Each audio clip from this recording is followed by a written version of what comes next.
이제 우리가 지난주부터 시작해서 묵은화가 얼마나 묵었을 것 같아요. 아마 이 묵은 횟수를 따져보면은 여러분 각자의 아마 그 나이 연세만큼 묵었을 거예요. 왜냐하면은 인간은요 태어나면서부터 상처받기 시작해요.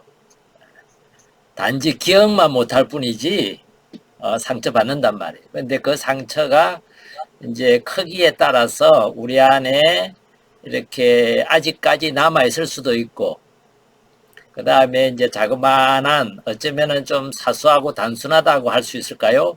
그런 상처들은 마치 우리 몸의 작은 상처들을 우리 몸이 자가 치유하듯이 우리 마음도 자가 치유하는 능력이 있기 때문에 스스로 치유를 해서 이렇게 이제 정말 이렇게 사라지는 경우도 있겠지만은 많은 경우에는 우리 안에 남아서 우리 성격에, 우리의 인간관계에, 또 때로는 우리가 인생을 살아가는 어떤 관점이나 가치관에, 때로는 통틀어서 말하자면은 우리의 삶의 행복에 이렇게 영향을 미치고 있는 것이 이제 묵은화, 이제 상처입니다. 그래서 이것을 우리가 지난주부터 이제 다루고 있는데, 이번 주에 다룰 거는 상처 치유의 단계를 다룰 거거든요. 그 단계를 다룰 텐데, 그 단계를 다루는 데 있어서 이제 우리가 한번 꼭 기억하고 넘어가야 될 것이 뭐냐 하면은, 치유되지 않은 상처는 내 존재의 기반과 삶을 아주 부실하게 만든다는 거. 이걸 꼭 기억해 보시면 좋겠습니다. 지금 내 안에 상처가 있는지 없는지 잘 모르시겠다면은 실제로 내 삶 자체가 내가 원하는 대로, 내가 바라고 기대하는 대로 그렇게 내 삶의 태도나 자세가 잘 따라주는지 움직여주는지를 보면은 금방 알 수가 있습니다. 나는 이걸 원하지 않는데 왜 이런 행동을 내가 하게 되지? 내가 이런 걸 바란 적도 없는데 왜 나도 모르게 이렇게 바라게 되지? 그리고 나도 모르게 왜 이렇게 내 감정이 조절이 안 될까? 이런 경험들을 하신다면은 우리 안에 이제 그런 상처들이 있다는 거죠. 근데 사실 지난 시간에도 말씀을 드렸지만은요, 상처 없는 사람은 이 세상에 아무도 없습니다. 조금은 옛날로 돌아가 보면 우리가 처음 태어날 때는 어떨 것 같아요? 태어나면서부터 자존감이 낮은 사람이 있을까요? 아마 그런 사람은 없을 겁니다. 태어나면서부터 실패를 두려워하는 그런 아이들이 있을까요? 없어요. 실패의 개념도 모른단 말이에요. 뭐가 실패인지도 몰라요. 처음에 태어났을 때는 며칠 전 그 주일날 제가 그 성경 독서 구절이 기억이 나는데, 에베소서에 보면은 우리 모두는 하느님의 작품입니다 하는 그런 이제 바오로 사도의 말씀이 있어요. 하느님은 완전한 분이시기 때문에 완전한 분이 만든 작품이라면 어떨 것 같으세요? 명품일까요? 아니면은 정말 형편없는 작품일까요? 명품이고 아주 걸작품이라고 생각을 할 수가 있습니다. 여러분 함께 사시는 분들, 또 여기 이제 화면으로 서로 얼굴을 마주 대하시는 분들을 가만히 한번 지켜보세요. 어떻게 보이세요? 명품으로 보이세요? 아니면은 폐품으로 보이세요? 예. 이게 명품으로 보인다면은 내 안에 아마 어떤 상처도, 인간을 통해서 오는 상처는 없다고 봐도 될 거예요, 아마. 근데 이 명품이라고 말하지만은 참 지금까지 살아오면서 아무리 생각해봐도 명품으로 보이지 않는다면은 그렇게 보이지 않게 만드는 그런 아픈 경험들이 내 안에 있다는 거죠. 그 아픔들이 결국은 우리가 다르게 표현하면 상처들이라고 볼 수가 있어요. 처음 태어났을 때는 아마 우리가 이렇게 명품으로 태어났는데 태어나서 처음 만나는 사람들, 또 처음 만나는 세상이 뭘까요? 바로 가정에서 부모님들입니다. 그래서 상처는 어디에서부터 시작이 된다? 가정이라는 세상에서 또 누구와 더불어서 부모님과 더불어서 함께 사는 가족으로부터 상처는 사실 시작이 돼요. 내가 아주 어린 나이에 뭐 돌도 안 됐다 아니면 2살이다 3살이다 여러분들은 몇 살 때까지 기억을 아주 오랜 기억으로 간직하고 계시죠? 어떤 사람은 자기를 받아준 간호원 손도 기억난다는 사람도 있지만 그거는 이제 뻥이겠고요.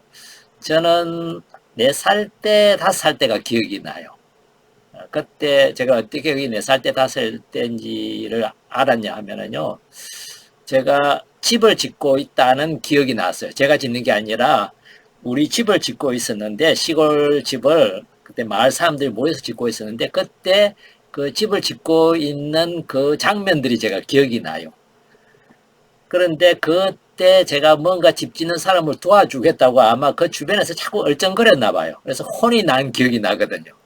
아마 혼이 안 났으면 제가 그걸 기억을 못하고 있을 거예요. 그래서 그 혼이 난 그 기억이 나가지고 나중에 제가 한번 부모님들에게 이렇게 여쭤봤는데 뭘 여쭤봤냐 하면은요. 우리 집을 언제 지었느냐 물어보니까 제가 4살 때, 5살 때 지었다는 걸 제가 들었어요. 그래서 그때 기억이 제일 옛날 기억이구나 이 생각이 들어요. 근데 그때 처음으로 제가 받았던 상처 기억을 하는 거죠. 근데 그 이전에도 상처를 받았을 텐데 제가 그건 전혀 기억을 못해요. 그때의 상처는 집 지었을 때 옆에서 얼쩡거리다가 혼난 그게 저는 되게 억울한 상처였거든요. 왜냐하면 저 때 나는 그 나이에 어른들을 뭔가 도와주겠다고 아마 뭔가 소쿠리 하나 들고 가까이 가가지고 뭘 옮겨주려고 그랬나 봐요. 지금 그거는 제가 잘 기억이 안 나는데 그러다가 된통 어른들 눈에는 얼마나 위험하게 보였겠어요. 아직 제대로 걷지도 못하는 애가 한참 공사하는데 옆에서 와가지고 얼쩡거리고 있으니까 아마 위험하고 그러니까 저보고 이제 저쪽으로 다른 데로 좀 안전한 곳으로 보내기 위해서 야단을 쳤어요. 들어오지 말라고 그랬을 텐데 그때 당시에는 제가 그런 상황을 모르고 제가 좋은 지향과 좋은 마음으로 그냥 도와주려고 했다는 그것만 있다 보니까 그냥 제 나름으로 그게 상처였고 억울함이었던 거죠. 이런 유사한 어떤 경험들을 우리는 태어나서부터 벌써 갖기 시작을 합니다. 부모님들이 주어야 될 관심, 내가 기대하고 있는 관심을 안 주었을 때도 상처가 되고 이런 말을 기대했는데 저런 말을 할 때도 상처가 되고 어떤 나쁜 의도가 아니라 이것이 나한테 해로우니까 나는 오줌을 싸놓고 거기서 질퍽거리고 신나게 놀고 있는데 나는 너무 재밌는데 부모님이 달랑 드러내어서 나로 하여금 기쁘게 놀지 못하는 걸 방해했을 때도 상처가 될 수 있는 거고 그런 자그마한 모든 것들이 우리가 상처가 될 수 있지만은 어릴 때는 그 내용들을 기억을 못하고 그냥 감정만 남아있는 거죠. 내가 만약에 제가 이제 한번 이 강의들을 준비하면서 생각을 해봤습니다. 제가 아버지에 대해서 그렇게 싹 친밀하다, 친하다, 서로 간에 막 소통이 잘 돼서 애정이 깊다 그런 느낌이 사실 잘 안 들었거든요. 근데 아무리 기억을 해봐도 아버지에게 혼난 기억이 안 났어요. 그런데 왠지 아버지가 그렇게 편하지 않고 가까이 가기가 어렵고 뭔가 나한테 거리감이 있다면 이건 뭐가 기억을 하고 있을까요? 내 안에 있는 감정이 그걸 기억하고 있는 거예요. 제 이성적인 기억은 무슨 일이 있었다고 기억할 수 있는 그런 이성적인 기억은 까마득히 무의식 안으로 들어갔겠죠. 그럼에도 불구하고 내가 아버지에 대해서 이런 느낌이 남아있다는 것은 뭔가 내가 기억이 안 나지만 상처를 받았다는 하나의 신호가 이제 될 수가 있는 겁니다. 그런 것들이 우리 안에 부지기수로 많이 쌓여 있는 거죠. 이런 것들을 우리는 무거운 화라고도 말할 수 있고 상처라고도 말할 수 있을 겁니다. 그래서 이런 무거운 화나 상처들이 나 안에 이제 누적이 되어가고 그게 나이가 들어서도 마찬가지입니다. 우리가 세상을 살아가는 것 자체를 저는 이렇게 비유할 때가 참 많이 있어요. 그 정거를 헤쳐가는 그런 어떤 것과 비슷하다. 이 정거를 헤쳐간다는 것은 여러분들 혹시 시골이나 또는 길이 없는 산을 한번 이렇게 다녀보신 분이 계신지 모르겠는데 제가 시골에 살 때 산을 한번 갔다 오고 나면은 어떻게 상처가 난지도 몰라요. 좀 더 제 경험을 말씀드리자면은요. 제가 그때가 아마 20대 초반이었던 것 같아요. 부산 수도원에 잠시 방학 동안에 머물고 있다가 부산 대연동에 수도원이 있었는데 거기에서 이제 동해 쪽으로 조금 더 올라가면은 기장이라는 곳이 있고 일광이라는 곳이 있어요. 거기에도 이제 수도원이 있었는데 제가 그때 자전거 타기를 아주 좋아했기 때문에 자전거를 타고 대연동에서 이제 일광까지 가서 지내는 있다가 그날 오후에 토요일 날이 돼서 오후에 대연동에서 이 교리가 있었습니다. 그러니까 대연동까지 이제 자전거를 타고 돌아오니까 비가 슬슬 오기 시작했어요. 아마 부산 지역에 있으시는 분은 잘 아실 텐데 그 기장을 거쳐서 대연동으로 돌아올 때 넘어야 되는 고개가 있습니다. 달맞이 고개라 그래요. 지금은 워낙 많이 변화해가지고 옛날 모습이 없는데 그 달맞이 고개를 올라와 그쪽에서 이제 오면은 대연동 쪽으로 내려오려 그러면 내리막이 경사가 이제 제법 돼요. 자전거 타고 신나게 내려오는데 비가 오니까 이제 아스팔트가 젖었습니다. 그래도 시간 내에 가기 위해서는 좀 속도를 내야 되겠다. 도착해서는 속도를 내야 되겠다 하고 쫙 내려오면서 비가 오니까 이제 조심을 해서 내려왔는데 거의 다 내려왔을 때 아래쪽에 보니까요. 그렇게 심하지는 않지만은 약간 이렇게 커브길이 있었습니다. 잘못하면 빗길에 미끄러질 수도 있겠다 싶어서 제가 이제 조심을 해서 그 커브길은 잘 돌았어요. 돌고 나서 그 다음에는 거의 커브가 심하지 않았는데도 불구하고 거기에 미끄러진 거예요. 위험하다 싶은 데는 조심을 해가지고 안 미끄러지고 잘 넘어오고 안심한 곳에 미끄러졌는데 워낙 내리막길에 속도가 있다 보니까 자전거하고 제가 아스팔트 위에서 넘어져가지고 그냥 쭉 미끄러져 가면서 자전거에서 뭐가 떨어져 나가는 게 막 보였어요. 그러다가 이제 한참 미끄러져 자전거 멈췄는데 다행히 마주오는 차들이 없어가지고 다른 사고는 없었는데 그래서 쭉 그냥 뭐 몇 메달 미끄러져 가는지 모르겠는데 가가지고 멈춰서 보니까 일어나려고 이제 정신을 차리고 보니까요. 초등학교 한 2, 3학년쯤 된 애가 하나 저를 내려다보고 있어요. 표정은 참 안 됐다는 표정으로. 근데 그때 제 느낌은 지금도 기억이 생생한데 되게 창피했어요. 걔가 내려다보고 있는데 누워가지고 자전거를 들면서 그래서 바로 일어나가지고 그 자전거가 보니까 앞바퀴가 완전 옆으로 휘었더라고요. 그래서 다시 바르게 해가지고 이제 또 교리 시간도 얼마 안 남은 것 같고 그래가지고 또 얼른 올라타고 이제 불이 나게 이제 밟아서 왔습니다. 와가지고 교리 들어가기 전에 샤워를 해야 되겠다고 하고 이제 샤워실 들어가 샤워를 하는데 그 전까지만 해도 제가 얼마나 다쳤는지 사실은 몰랐어요. 상처가 있는지도 몰랐는데 샤워를 딱 하니까 여기도 따갑고 저기도 따갑고 막 따가운 어떤 것이 막 확 밀려오기 시작하는 거죠. 물이 닿으니까. 그때 비로소 상처가 많이 났구나, 크게 났구나 하는 거를 그때 제가 발견을 했고 그거를 느낄 수 있었어요. 그 아이가 내려다보고 있는 그것에 대한 부끄러움과 그렇게 넘어져서 했다 하는 게 사실 창피할 일도 아닌데 창피하다는 그 생각에 집중하다 보니까 그때 분명히 상처가 났는데도 불구하고 아스팔트에 갈았으니까 상처가 나고 아픈 줄을 제가 몰랐어요. 그런데 물이 닿으니까 상처가 났다는 것을 그때 비로소 알았다는 것은 우리 마음의 상처하고 상당히 비슷해요. 우리가 상처가 나면서도 자기가 상처받고 있는지도 잘 모를 때가 많아요. 그리고 시간이 지나면은 이제 상처를 잊고 지낼 때가 많다고요. 그런데 어떤 상황에 부딪히면은 그 쓰라림이 나도 모르게 일어나요. 나도 모르게 너무 화를 낸다든지, 나도 모르게 예민하게 반응을 하게 된다든지, 어떤 것에 대해서는 감정 조절이 안 된다든지 이렇게 할 마음은 전혀 없었는데 나도 모르게 험하고 거친 말이 그냥 나와버린다든지 이런 의도가 아니었는데 지나고 보니까 후회스러운 어떤 자기 행동이나 표현들, 태도들, 표정들 그런 것이 나타난다면은 그거는 거의 대부분의 그 출발점이 내 안에 있는 상처에 의해서 내가 움직여진다는 의미이기도 해요. 그래서 우리가 이 상처들을 그냥 모른 척하고 넘어가기보다 그냥 두면은 내 삶을 이렇게 이제 부실하게 만들어 간다는 거.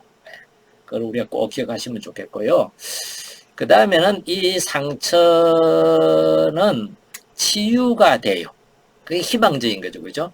내가 원하지 않으면서 상처를 받는다는 우리의 약함이나 또 우리 가족들이면서도 원하지 않게 서로 상처를 주고받는다는 것은 어쩌면은 우리에게 참 아픔이기도 하지만은 이런 걸 통해서 우리 상처가 치유가 되고 나면은요, 상처받기 이전보다 훨씬 더 우리의 삶이 튼튼해져요. 어떤 사람은 이런 얘기를 해요. 인생은 상처로 지탱이 된다. 이렇게 말할 정도로 상처가 치유가 되고 나면은 인생을 헤쳐가는 지혜나 그 내적인 강인함이나 한마디로 내공이 생길 수 있는 그런 어떤 기회로서 이 상처가 우리 안에서 또 역할을 한다는 겁니다.